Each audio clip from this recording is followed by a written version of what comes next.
got a special night at hand. Let me give a little intro. Let me set the table for everybody. Most of you know that Gen is a leadership development organization. Most of us know that. We sell several different products door to door. Once a month, we hold special events like this where we get a person who has had exceptional experiences and successes in life to come in, and we want to experience that and soak that in. Our purpose at Gen is self-betterment. We're constantly striving to become the version of the people that we're supposed to be. And so along that journey, it's very advantageous to bring in people who have done so much. We're all individual. We all have our own unique paths to walk. So tonight we get to experience and hear from somebody who's done theirs very, very special. So a little intro, if you will, about the man to my right. Tyler Haws, born in Belgium, where his father Marty was playing basketball professionally. Utah's always been home for Tyler. He grew up in Alpine, where he attended Lone Peak High School. I know there's some rivals here, so relax. We're all on the same team. He won back-to-back state championships in basketball, played football, ran track, won back-to-back Mr. Basketball awards, and became an academic All-American. Was highly recruited, receiving many D1 scholarships. His final 5 schools were BYU, Utah, Davidson, Stanford, and Harvard. He chose to stay home and attend BYU, as most of us know. Tyler played for 4 incredible teams, 3 NCAA tournaments, and an NIT Final Four run. His senior year, he became the all-time leading scorer in BYU history and a 2-time All-American. He met his wife, Summer, who competed as a gymnast for BYU. Tyler says Summer is the most precious person in my life and my best friend. I simply couldn't do life without her. She stood by my side through thick and thin, makes me better every day. They got married in 2015. They've lived in numerous spots across the world playing professionally, 3 different clubs, Spain, Poland, Canada, and Italy. Sorry, that's 4 different clubs. And they love their adventure, wouldn't trade their memories for anything. Tyler and Summer have 3 beautiful girls, Goldie, who's 4, Ella, who's 3, and Paris, who's 5 months old. And now they're proud residents of Lehigh. Tyler is a client executive at Visa and a BYTVU analyst and a basketball trainer. Tyler and Summer love the outdoors, they enjoy traveling, and love creating new memories together. Ladies and gentlemen, give it up for the great Tyler Haws.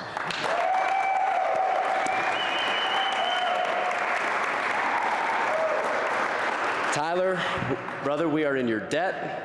You and I just met about 2 hours ago, but I feel like we were born. I feel like we were born side by side, man. So it's a very familiar setting at this point. How you feeling tonight? Hey, I'm feeling great. Thanks so much for coming out. We got a good turnout. This is great. We have quite a treat. Local legend in house. People are going to lose their minds. Let's dive right in. So, as I mentioned before, Tyler, we're a leadership development organization. Our objective is to make sure that we're always bettering ourselves. Leadership's kind of been baked into the fabric of your life. You've had, tons of experiences where you've been called to leadership and been led by others. Give us your opinion on some of the attributes that the absolute best leaders possess, including yourself. Yeah, it's a great question. I've been around some amazing leaders and been fortunate to play for some awesome coaches and have some really special mentors in my life. And when I think about leadership, I think about them. I think about the leaders that led me.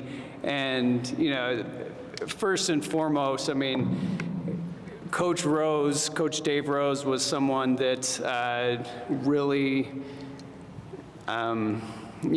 helped me develop into the person that I am today. And, it's funny, when I was getting recruited, really was after my sophomore year in high school. BYU and Utah, they followed me around every summer. It was red and blue at every one of my games, every one of my summer games, and Coach Rose was always there. And really, I felt like I had a bunch of schools after me, but Coach Rose, it was just different with him. And we developed a great relationship, and one thing that he did for me is he instilled a confidence in me that I think helped me flourish into the person and player that I became. And that meant the world to me. And looking back on leaders, I think that's one attribute that really has stuck with me. Leaders inspire confidence in others. And I can remember my freshman year down at BYU, I felt like it wasn't going the way that I expected. Hit some hard times. There was a lot of good players, and as a young 18-year-old kid, you're coming into a team that had just won a conference championship, and Jimmer was on that team. This was 2009, 2010. Just really good players, and Coach Rose pulled me into his office one day and reiterated some things that he had told me. He said, "Ty, hey," and I was nervous. Like I thought, I was like, this might be the end.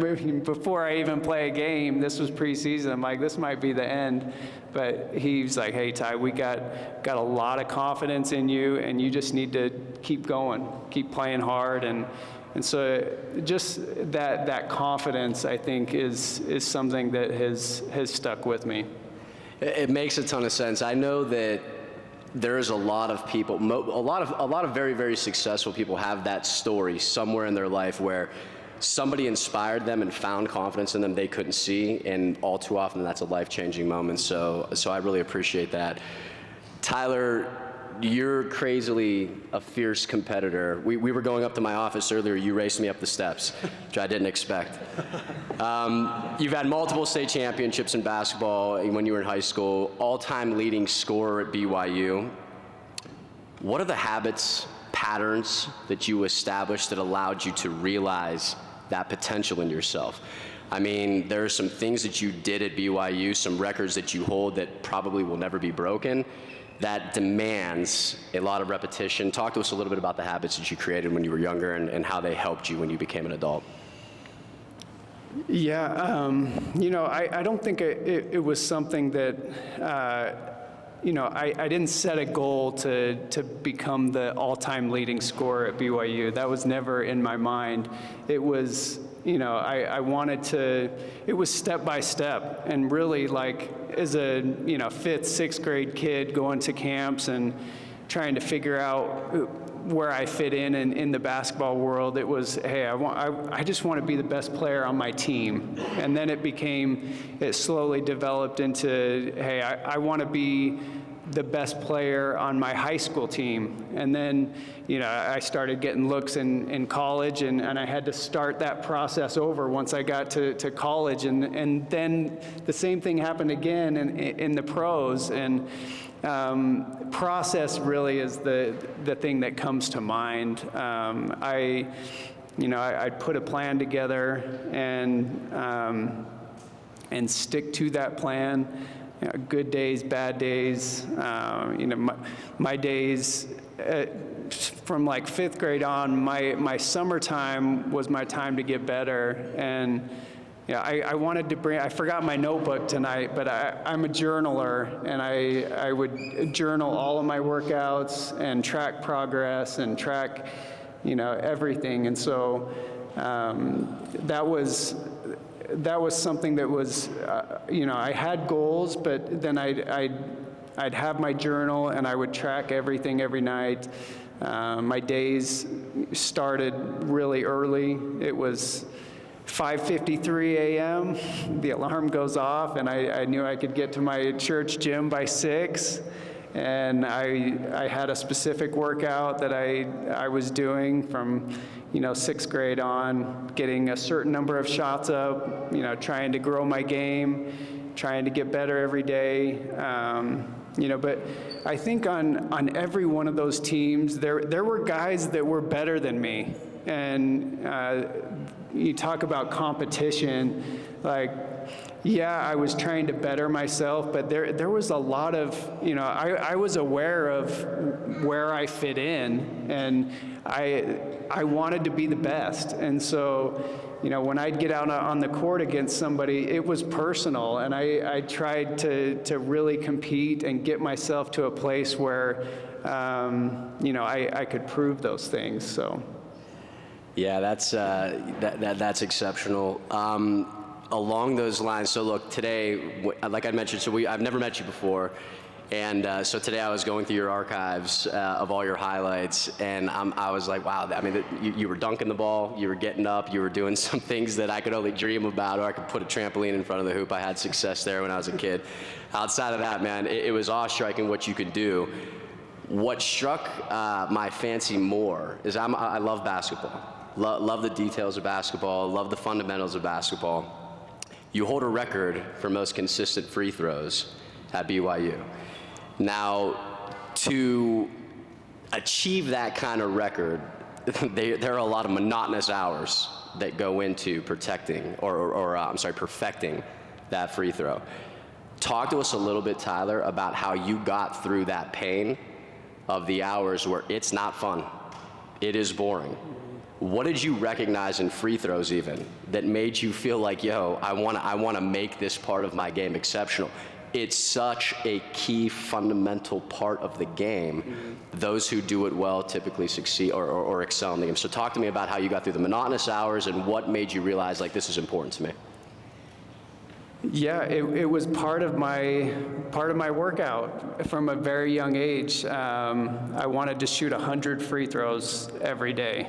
That was my goal, and it wasn't always pretty. I mean, there were definitely mornings where, I can remember starting, and I would track all my mornings, and I'd break it out into groups of 10. And so I mean, when I started, I think I started around 60 out of 100. That was my starting point, and as a 5th or 6th grader. And just slowly over time, maybe there's a morning where you hit 75 or 77, but it's slow progress. But I was going to shoot 100 no matter what every day. And if you have a rebounder, it goes faster, but some mornings it doesn't. You don't have a rebounder, and it takes a little longer. But by the end of my senior year in high school, if I didn't make 90 out of 100, then it was a bad day, and I was mad, and I needed to get to the next morning to get over 100, to get over 90, but again, refining your process, like I tweaked my free throw routine over and over again, little by little, tried to eliminate distractions, eliminate other variables, and just slowly became a good free throw shooter. As boring as that sounds. No, it does sound boring. It sounds incredibly boring, but I think that's part of life. I mean, that's what we do. We do boring things so that we can live in the moment. I mean, right now it's not boring to talk about holding the record. Yeah. It's just boring doing the practice, but it pays off in the end. Here's what I want to jump to, Tyler. You didn't start off in your career phenomenally in basketball. There is a 10-minute video that I watched earlier today that was produced several years ago, and a couple fascinating parts in this. I would love you to tell this story, maybe elaborate a little bit about your growth and transition. So your mother's on the TV, and she's saying, yeah, a lot of people are always coming up to me saying, yo, Tyler should be good at basketball. His father played at BYU in 1980. He was a starting point guard. He should be good at basketball. Her answer was awesome. She said, no, you don't know my son. What my son is good at is recognizing his inefficiencies. He's good at recognizing what he's not good at and making those his strengths. I thought that was an incredible lesson to be learned. Your father then mentioned that in 3rd grade, you were cut from a team that you very desperately wanted to make. And then you guys had a moment where he told you the way to get back is to outwork everybody you see. And that's exactly what you did. Tell us a little bit about what happened after you got cut and how you guys went to work. Yeah. So as a third grader, what was I, 7, 8 years old, 9 years old. Yeah, I played for a really good team, and won a ton of games. We traveled a little bit, but I never played. I was one of the worst players on the team. I was the kid dribbling on the bench, and the ball went off my leg and into the game. The game had to stop. Like I was the kid not paying attention. Like If they gave awards for that, I'd have trophies all in my house. I know. I get it. I was behind, no doubt, and kind of oblivious. I mean, just a kid having fun. But yeah, when that time came next year to go play on that team again, they didn't want me back. And it was kind of my first moment in life where I was like, man, that kind of hurts. And I definitely had moments after that where I was punched in the face, where it was like, man, this is hard. I remember losing as a 5th grader, losing to a 6th grade girls basketball team, and feeling like I was with my buddy driving home, and it was just silent, and we were like, we're not going to tell anybody about this. This is not, yeah. I remember losing by 50 points to a team. There was some rocky moments, but in those moments, you decide who you are and decide, hey, all right, I'm not okay with this, and I want to put together a plan to figure it out and become a better player. And I didn't know where it would go, but I wanted to feel like I had given my very best effort in a summer and during a season, to feel like, hey, I did everything I could to get better and address the inefficiencies, address the weaknesses, and it was just simple. I wanted to be a better shooter. I wanted to increase my range. I wanted to become a better finisher around the basket, and then I'd break out my workout based on those goals, and I would do it every single day. And just little by little, after a few years, you start making these quantum leaps that you didn't expect to happen, and it's always hindsight. In hindsight's 20/20, but you look back and it's like, wow, I've come a long way, but it's in the daily actions of executing your plan that you actually get to where you want to be. We hear it about all the time. Repetition, and repetition creates those habits, and often painful, but totally worth it in the journey. I want to talk a little bit about just that transition. So you've had several transitions throughout your career. I remember when I was in middle school football, I was what they call a hydration specialist on the team. And I remember when I was going into high school, look, those guys need their water. And so there's a major mental game and a leveling up that exists there. Tyler, you were playing basketball at a young age. You went to high school. You broke records at your high school. You played at a super high level.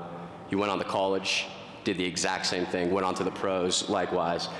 Talk to us about what it takes mentally to continuously be leveling up your game, and maybe some of the processes that you went through. Yeah.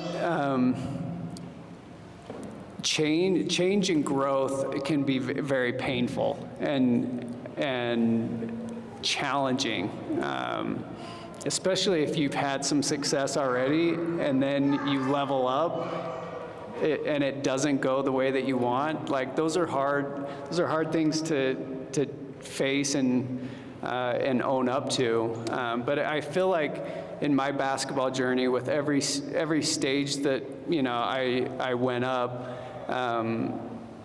I realized pretty quickly that I was up for the challenge and that I was good enough. When I was in 7th grade, so I just finished 7th grade, I went to a Lone Peak basketball camp, and the main guy at the time at Lone Peak was a guy named Jackson Emery, who played at BYU and was kind of my hero at the time. Like, he was an all-state player, and I mean, an amazing basketball player. And he's become a really good friend. He was my roommate one year for road trips. He was married, but for road trips down at BYU, and we became pretty close. But at the time, he was like this, big time figure in my life that I was trying to be like. And so 7th grade, I'm playing up with the sophomores and JV team, and we're doing a drill. The whole camp, there's probably, 150, 200 campers, and we're doing a drill, a one-on-one drill, and coach is calling guys out saying, hey, I want to see this guy go against this guy. I want to see this guy go against this guy. And yeah, I'm 13 years old. I'm just a kid. And Jackson's this like grown man in my mind. I mean, dunking on guys and like crazy athletic. And I got called out to go against him as a 7th grader. Like, hey, I want to see Ty and Jackson. I'm like, shoot, okay. And it was a fast break drill, so we started at half court, and I had the ball, and Jackson was at mid court, and we were gonna meet at the rim. And so I'm dribbling in, not knowing what's gonna happen, and I double clutched and threw something up, and it went in. Oh yeah. Yeah. And it was one of those moments where I was like, okay, I had this expectation in my mind of like where I was, and quickly realized like, hey, I can play with these guys. Awesome. And it is scary, Awesome. but like I can play. And I feel like I had moments like that at every level. That happened in college, when I started playing with the college guys, playing with Jimmer and Jackson and guys like Noah Hartsock and a number of other guys, bigger, stronger, faster guys. You see that first shot go in, you're like, hey, I can do this. I can play with these guys. And so, I don't know. I think in life, like, the expectation in your mind is not always reality, and in most cases, like, you have way more inside yourself than you think, and your mind sometimes holds you back. And so I think that's something that I learned over time. Every time I went up a level, it's like, I can do this, I can play. That resonates a ton with me, because I think all too often it takes that one drop of confidence to allow the bucket to fill up. And I think, again, we've all experienced that from time to time, but that resonates for sure. Tyler, one thing I want to know is this. So, massively successful middle school, high school, college, pros, like I'd mentioned. Did you ever feel that the pressure to continue to be that good and to perform that well and to break those records, did you ever feel the pressure weighing down on you to the point where you just almost couldn't take it? And what did you do to navigate through that? Yeah, absolutely. There were moments in high school that, the pressure became a lot. I mean, there's pressure to win. There's pressure you put on yourself to win, and I think a couple of things that I do, and I still do today. I mean, I think there's moments in all of our lives where we feel pressure, and we feel like the weight of the world's bearing down. Some things that I go back to is fundamentals and process. Like, what is my process? What am I doing right now to help me get what I want? Because your mind is just going to go to the results and what has happened, right? But I think if you refine your process, like, what are your daily actions leading you to? and how can you refine that process? Like that's where I go. You know, I'm a planner, and I like to plan things out. It doesn't mean that plan's always the perfect plan, but how can we adjust the plan to get where we want to go? You know, your mind is so powerful, and I tend to be an overthinker at times. I analyze things and I overthink things, and so finding a way to plan something out and keep it simple, that helps me and helps calm my mind down. But I don't know, I'm weird too. Like I like to meditate, I like to journal, you know, just trying to find ways to keep things simple, I guess. No, it makes all the sense in the world. I asked that question because I think about, it's not as if you were going into high school as an underdog. You were going into BYU as an underdog. You were breaking records pretty much at all the stops. So it's an enormous amount of pressure to continue to carry. But here you sit. So appreciate the insight.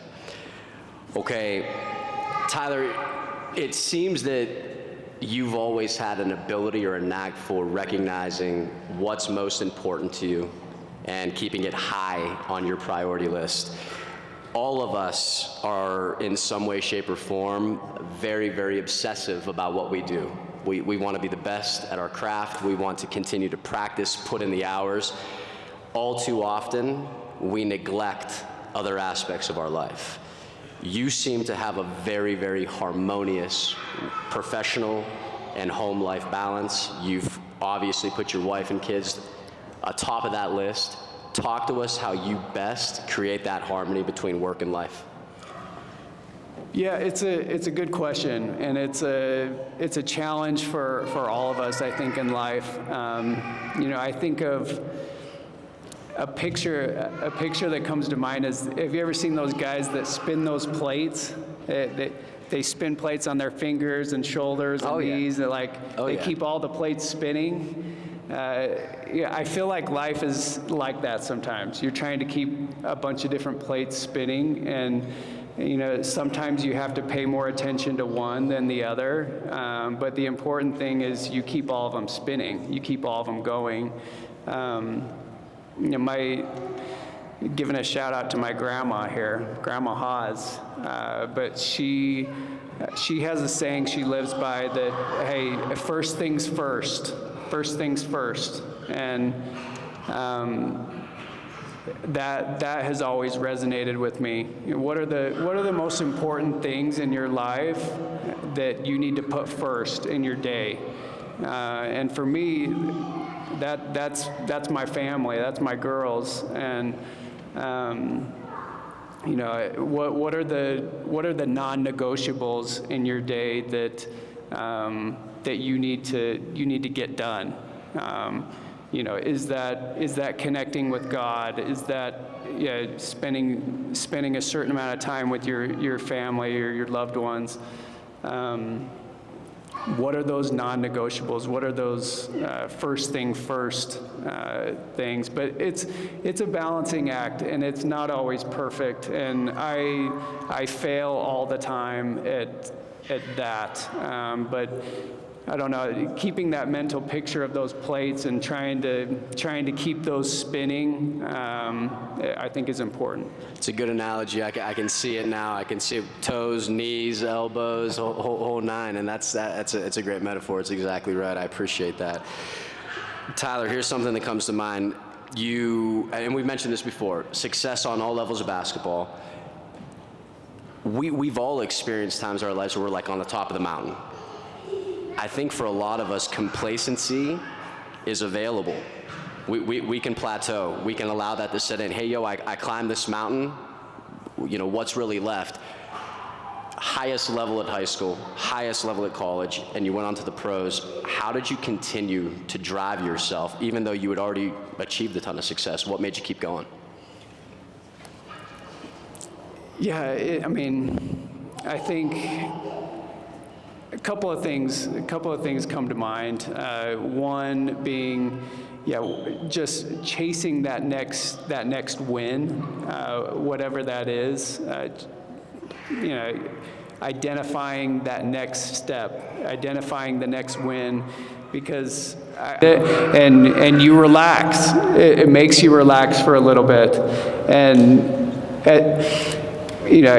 you may like it for a couple of days, but it goes away fast, and you can lose yourself very, very fast by thinking you've arrived, and it's not a fun place to live. I think to live your best life is meant to be lived with all of your heart and all of your passion and chasing success, chasing your next win. And so for me, it was the constant drive to get better. And I think a mix of wanting to be the best version of myself, trying to reach my ceiling. Like I would accomplish something, but I was like, is there more? Is there more inside me? And can I get there? That was always kind of an exciting thought, sometimes a scary thought.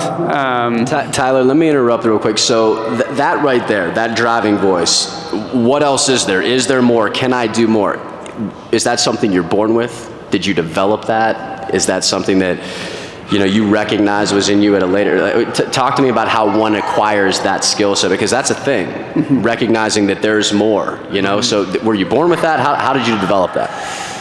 No, I think it was something that was developed over time. I heard a quote. I think it's a Michael Jordan quote that, "Hey, if I'm not working, somebody else is," and when you meet that person, they're going to beat you. And that always drove me, that if I'm not putting in work to get better, somebody else is going to catch me and beat me at some point. And I wanted to feel that when I walked onto the court, when I crossed the line into the battlefield, that I had given everything that I had to be ready for that moment.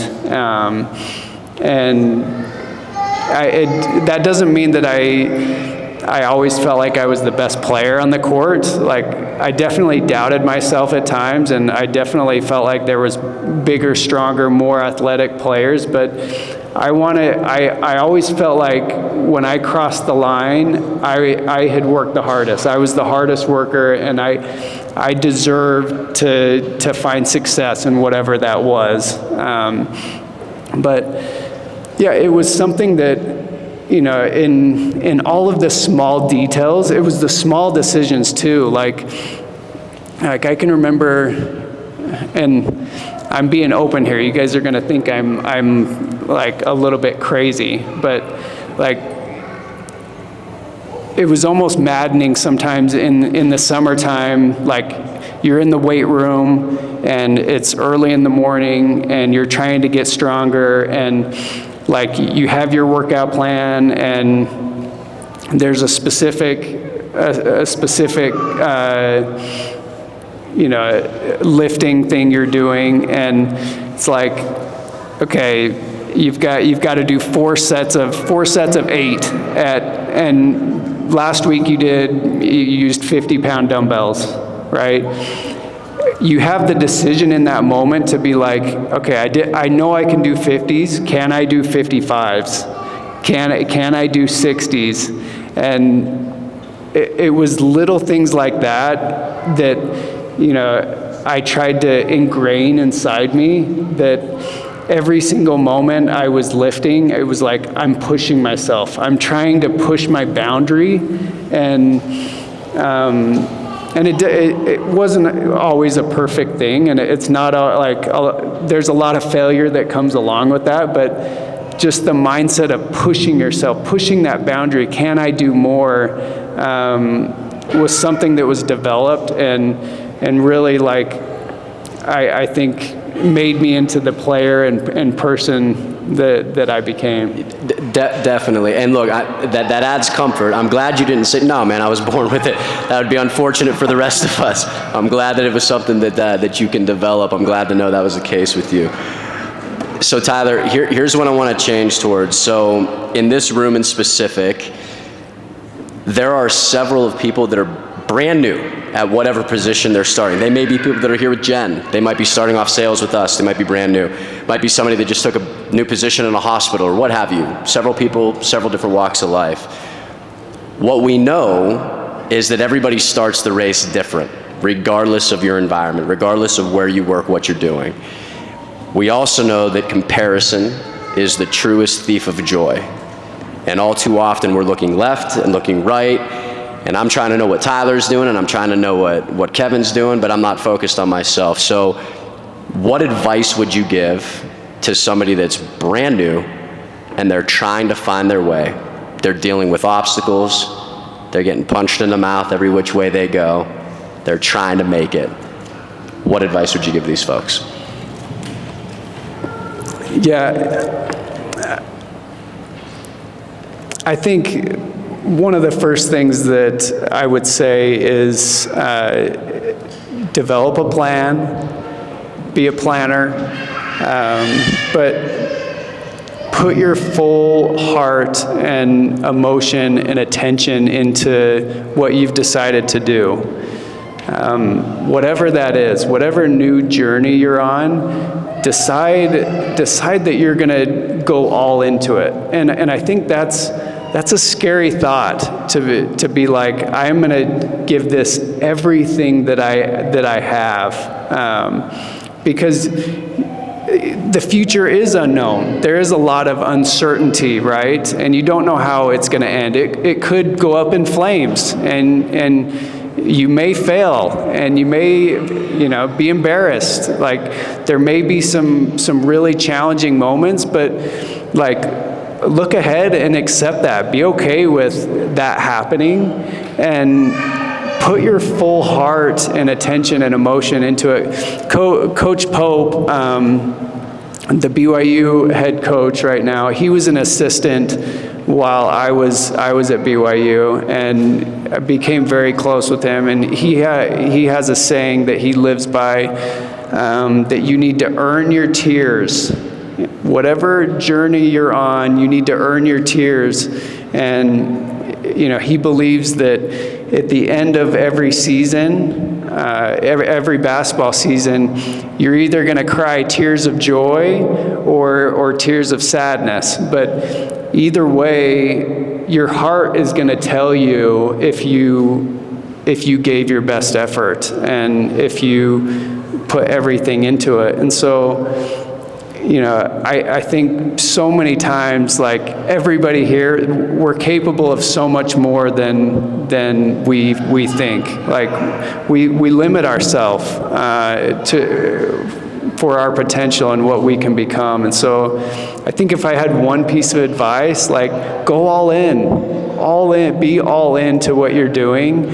And I think then you'll know, like, hey, I'm on the right path, or hey, I need to pivot and go a different direction. But you'll never know those things unless you're all in. Love that. Guys, I love what you said there, Tyler, about self-limiting beliefs. I think we all have them. I think they show up from time to time unexpected, and how we deal with them is important in life. We've heard about a little bit of a difficult time when you were in third grade. You got cut from a team. I'm wondering if we can't fast forward a little bit, if you can't jot your memory and potentially talk to us about a time that maybe when you were a little bit older, when you were faced with something super difficult. I don't know what that would be, but along your progression where maybe you even got into your head like, yo, I'm done. I don't want to be here. I don't want to do this anymore. Maybe created some self-limiting beliefs on why you shouldn't be doing what you were doing and how you push through that. Yeah. So, I'll tell a couple of experiences. Please. There was a moment in my BYU career. I'm halfway through my junior year, and we had a 4-game losing streak right in the middle of the season. We lost to Oregon in an overtime game up at Oregon. Definitely deserved to win, but then we go on the road to Utah, and we lost at Utah, which was tough. hate losing to those guys. You've got some smile. Look, I was gonna say there's some smiles. I saw some teeth in here. That's no good. But keep going. I had a winning record against the Utes, so I will say that. But then we open up our conference play, and we lose 2 games in conference, and it was dark, very, very dark time where, you doubt yourself, you doubt leadership, you doubt like the team that you're on, and we had a powerful meeting, team meeting, and Coach Rose and these guys talked about getting back to why we started playing basketball, like why he wanted us to think of a memory, why we love the game, and I think that was a comforting thing, to go back to your why, go back to the reasons why you started playing, and really it's because we love the game and we love what it taught us, and all of the special things that come along with playing ball, and going off of that, I remember going to church after we had lost our 4th game, and I went home to my home ward, and one of my neighbors who I had known forever was like, hey, we had like 20 games left to play in the season, and he's like, hey, Ty, so sorry what's happened, but there's always next year. He wrote us off. Like, dang it, where are we at right now? But I think getting back to why we started playing, like, and no one went sideways. We stayed together, and we decided to go more all into what we were doing, and it led to some really good things. We ended up making the NCAA tournament, beat St. Mary's, beat some really good teams that helped us get into the tourney. And so I think just that decision to instead of folding, to go all in, made all the difference. I'll share another story too. After I played a year in Poland, and halfway through that season, I took an elbow to the cheek in practice one day, and I collided with the other American on my team. Like, my American's supposed to be my homie.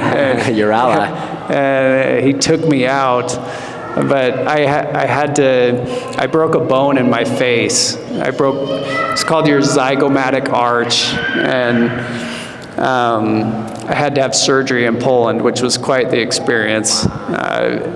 Very scary. Picture Hogwarts and like dark alleyways, but anyways, it ended up being all right.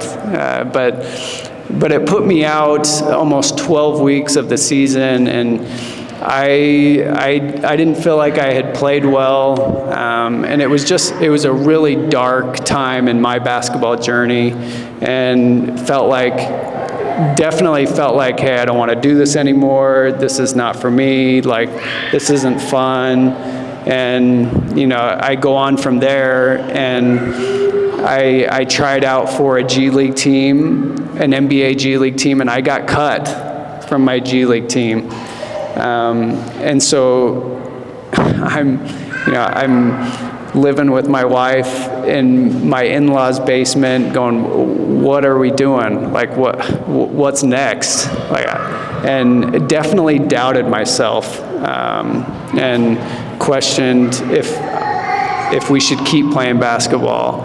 And after that, there were months and months where I wanted to be done, and I wanted to turn the page, but I had a couple of opportunities come up, and decided, hey, I'm not done. I have more to give, and I'm going to go all in, and I'm going to give this another go. And we went back to Spain, and it was our favorite year ever. And it was one of the best years of basketball that we played, one of the best years of my marriage, my little family. Like we had my oldest daughter over there, and the memories we have were magical. And we would never have had that if I would have given up, and I'm so grateful that I stuck with it and found a way out of it. And in your darkest moments, like you've got to keep going and stick with it, because eventually the sun comes up on most of the trials that we face. And so, yeah. Phenomenal advice. Appreciate you sharing that. I was waiting for the end. I'm thinking, is this going to end? No. I'm thinking, is this going to end well? I'm thinking, and then I decided to, hang up the shoes and be done with it. I was hoping it didn't end that way. You went back to Spain, had one of your favorite years ever, one of your best years ever, and that's beautiful. We love hearing that, and I appreciate that. Tyler, we are rounding out our time here. We've got time for maybe one or two more questions. Here's one thing I'd like to hear from you. You're a man of countless accolades. You hold a ton of records at BYU. We've gone through a lot of this. Up until this moment in your life, what would you consider your most successful and most prized achievement? Yeah, good question. Really, it's my wife and daughters. I'm so grateful for the family that I have, the support that I have. Like I wouldn't be here today without them, and my wife. Like in some of those darkest moments playing professionally, like you're on the other side of the world with nobody, and it's just you two. And she has supported me and loved me through some pretty tough stuff. And so I would first and foremost say my wife and my three daughters are my biggest accomplishment. But outside of family, really, like the records and those things, they're great, but what you hold on to is the experiences and the memories and like the people that you went to battle with. And like those are the things that I hold most dear, and like the lessons that I learned and from different coaches and players, and all the records and everything are cool, but everything that was outside of that is really what means a lot. That resonates as well. As I think back just in the last few years here with this organization, what stands out most aren't the record-breaking numbers that we've sold or individual accolades. What stands out to me are the faces of the guys that built this place, and many of them are here in this audience right now. So that's very cool, and that hits home. Tyler, our time is almost up. My last ask of you, again, we are in your debt, and we thank you for this. My last ask for you is, are there any parting words of advice? Again, we've got a lot of folks in here. That's a very vague ask of me to say give individual advice to all these folks, but maybe a blanket statement, something that comes to mind on just the general concept of self-betterment. Again, everybody's trying to become the very best version of themselves, and we want to hear from one of the best in the world. What advice would we get? Well, hey, thanks so much for having me. This has been fun tonight. Thanks everybody for coming out, spending some time.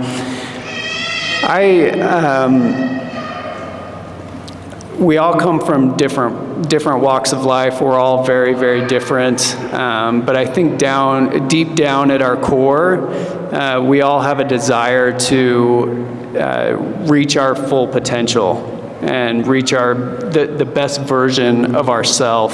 And so, and it's a total process. I still feel like I'm very much on that process, trying to chase that next win, chase and become the best version of me that I can become.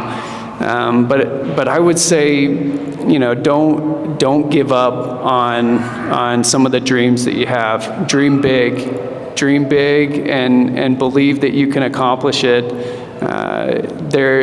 Uncertainty is something that I've had a hard time with at moments in my life. I like having a plan, but life so many times it can't be planned out. It's important to work your plan, but expect there to be some bumps and embrace them. Embrace them along the way and make them part of your journey. But like I said earlier, live life with your full heart.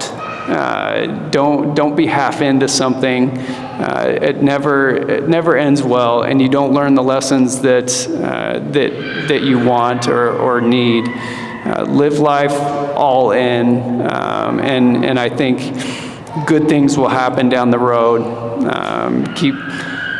Keep being good people, be nice to people, do as much good as you can, but work hard. I always, this sounds so dumb, but I've always believed that if you put in the work, good things are going to eventually happen. And if you put in the work consistently with all your heart and everything you got, like you really need to look at yourself in the mirror and say, am I giving everything that I got, and what are the areas that I can get better at? If you ask yourself those questions and work hard consistently, good things are going to happen down the road, and I believe that. Now, good luck to everyone. Thanks for everyone coming out. Live life with your whole heart. I don't care who you are. That makes sense. Local hero, BYU legend, Tyler Haws. Thank you, brother. Give it up, everybody. Thank you.